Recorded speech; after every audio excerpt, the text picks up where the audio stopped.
canal Aliança Católica.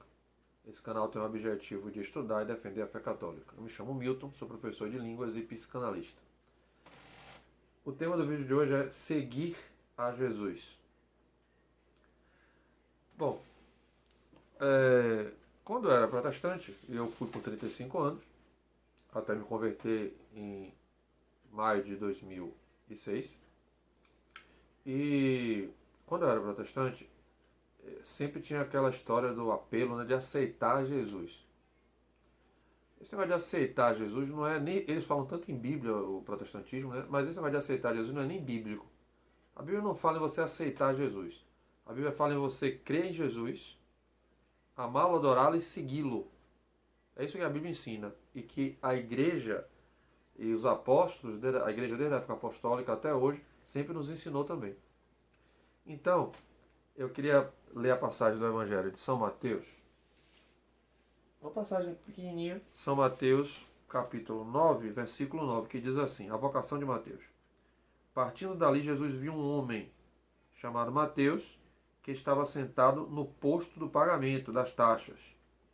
Disse-lhe, segue. Ele olhou para Mateus e disse, segue-me. O homem levantou-se e o seguiu. Vamos agora fazer um comentário desse texto do Evangelho. Primeiro, ele diz, vou pegar de volta aqui, botar o óculos de novo. Ele diz assim, partindo dali Jesus viu um homem chamado Mateus que estava sentado no posto de pagamento das taxas. Veja, esse posto de pagamento de taxas, a tradição, a Bíblia não fala sobre isso. É por isso que eu digo a você que o protestante erra, porque ele fica só na Sagrada Escritura. Então ele só tem uma parte da revelação do que Cristo ensinou. Não tem o magistério da igreja, não tem a tradição sagrada, só tem a Escritura Sagrada. Nós temos, como católicos, o magistério sagrado da igreja, a tradição sagrada e a Escritura Sagrada. Os três são palavras de Deus e se completam. Por que eu estou dizendo isso? Quando diz que assim, partindo dali, Jesus viu um homem chamado Mateus que estava sentado no posto de pagamento das taxas. Haviam 110 cobradores de imposto. A tradição que diz isso. A Bíblia não diz. Se a gente não tivesse a tradição, não saberia disso. A tradição nos ensina que haviam 110 cobradores de imposto à direita e 110 cobradores de imposto à esquerda. Mateus era um desses 220 que estavam lá. No meio daqueles 220 cobradores de imposto, Jesus viu Mateus. Quem era Mateus?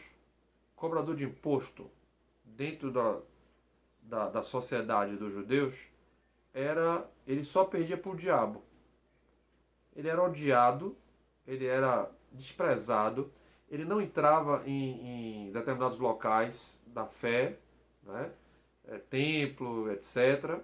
Ele não podia participar do convívio social normal. As pessoas não recebiam ele em casa, porque ele era uma persona não grata total.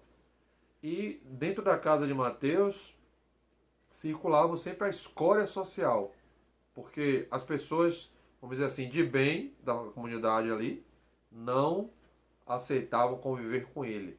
Ele era muito bem pago pelo que ele fazia, mas ele era odiado socialmente. E aí Jesus passando por ali, pelo posto de cobrança, 110 cobradores de imposto à esquerda, 110 cobradores de imposto à direita. Mateus era um deles, ele viu Mateus. No meio dos 220 ele viu Mateus, ele escolheu Mateus. No meio dos bilhões de pessoas que tem na Terra, Jesus viu você e escolheu você como filho dele. O texto diz que quando Jesus falou, segue-me, ele não colocou a espada no pescoço de Mateus. Ele não obrigou nem coagiu Mateus a segui-lo. Ele apenas fez um convite, segue-me. E o texto diz assim, o homem levantou-se, Mateus, né? O homem levantou-se e o seguiu. O original, que é grego, diz que ele imediatamente se levantou e o seguiu.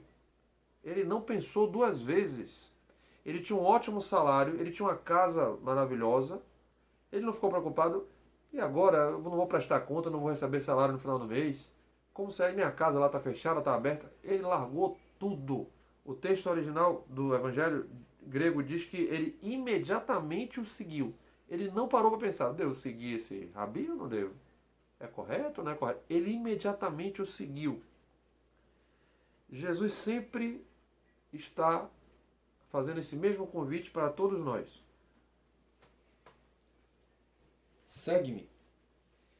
Mas cabe a você aceitar esse convite ou não.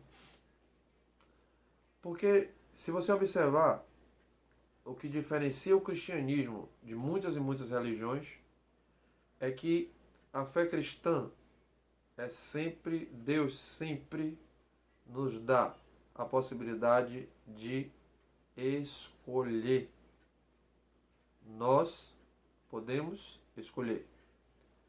Deus não viola a nossa consciência e nos obriga a acreditar no que Ele quer. Ele nos dá esse livre-arbítrio de escolha. Um exemplo interessante disso, além do exemplo de Mateus, que ele convida Mateus imediatamente abandona tudo e segue ele. Porque Mateus deve ter pensado assim, pô, eu sou um cobrador de imposto, eu sou odiado. E esse homem aí, esse rabi, esse homem, né, sagrado, de valor, as pessoas o têm como um rabi, um mestre, tá querendo que eu siga ele? Então, tem alguma coisa aí, então eu vou seguir. Ele não pensou duas vezes e seguiu. Outro exemplo interessante é o exemplo do cego. Jesus está passando pelo caminho e o cego de nascença, que demonstrava conhecer bem as Escrituras, porque ele chama Jesus de filho de Davi, tem misericórdia de mim. E quanto mais as pessoas mandavam ele reprimir, mais ele gritava, a ponto de ter chamado a atenção de Jesus no meio da multidão. Jesus manda trazer o cego. E quando esse cego vem na presença de Jesus, era um cego de nascença, aquele que tem o olho fechado. Jesus não foi logo curando ele. Poderia fazer isso, né? Uma boa ação. Mesmo sendo uma boa ação, Jesus o respeita. Jesus, sendo Deus, respeita o direito de escolha daquele cego de nascença e pergunta a ele: que queres que eu vos faça? Ele não foi logo curando ele. Ele perguntou: o que queres que eu vos faça? E ele pede que se abram os olhos. E ele vai lá e cura o cego. Mas ele dá a oportunidade de escolha. Sempre há oportunidade de escolha. Esse convite de Jesus é constante nas nossas vidas. E se você ainda não fez ainda como São Mateus, que aceitou o convite de Jesus e passou a segui-lo, amá-lo, adorá-lo, e fazendo parte da igreja que ele instituiu, recebendo os ensinamentos dele através da igreja. O magistério da igreja é sagrado e é inerrante. Ah, Milton, o padre erra porque eu ouvi o padre fez aquilo, o bispo fez não sei o que.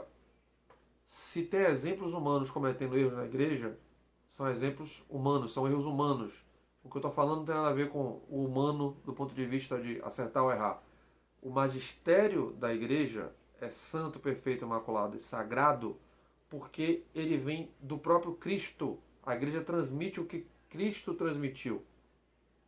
É o ensinamento do próprio Jesus. Então, não erra.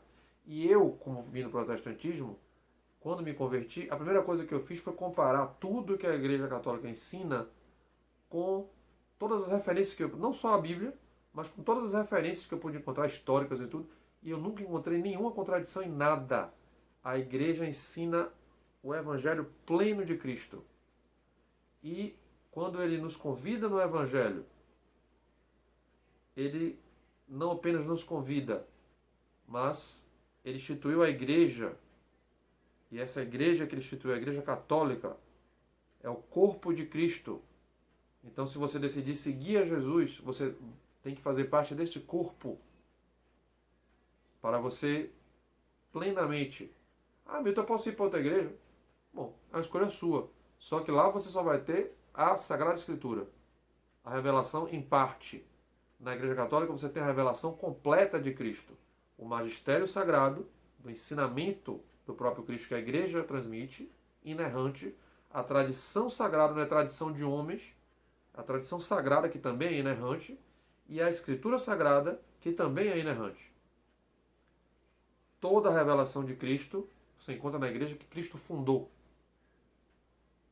E se você aceitar o convite de Cristo, como Mateus aceitou, imediatamente aceitou sem pensar duas vezes, faça isso e busque pertencer ao corpo de Cristo, que é a sua santa igreja, santa e imaculada igreja.